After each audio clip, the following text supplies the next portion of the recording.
Don't you know if you're not in the full-time ministry, before you go in the full-time ministry, you won't be in the full-time ministry when you get in the full-time ministry?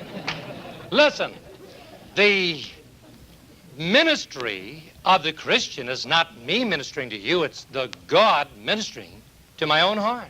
And I say that everybody's in the full-time ministry. Now, I believe, like Spurgeon said, if you're called to be a missionary, don't stoop to being a king. I believe this with all my heart.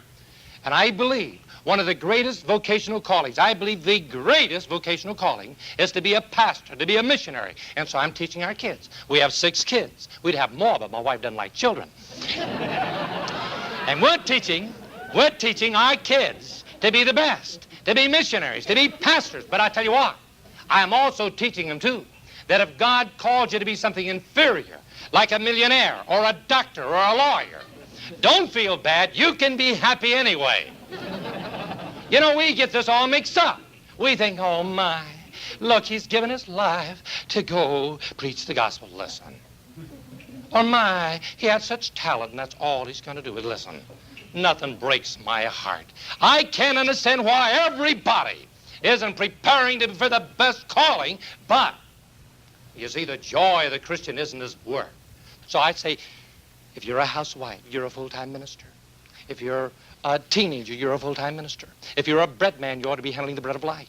If you're an electrician, you ought to be handling the power of God. If you're a banker, you ought to be handling the unsearchable riches of Christ. If you're a farmer, you ought to be planting the seed of the word. If you're an insurance man, like I was when I became a Christian, I went into the eternal life insurance business. And so I had a policy drawn up, the eternal life insurance company. And so people would say to me, now, what business are you in? I'd say, well, my father is the president of the largest company in the whole world. Amen. You know, yes, that's right. That's my father. I say, you know, we're larger than the Metropolitan.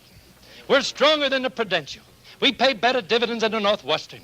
We're older than the Mutual of New York. This is a great company. We're so good, we don't even have any salesmen. You know, once in a while you hear somebody say, my, isn't he a good salesman for God? That's a lie.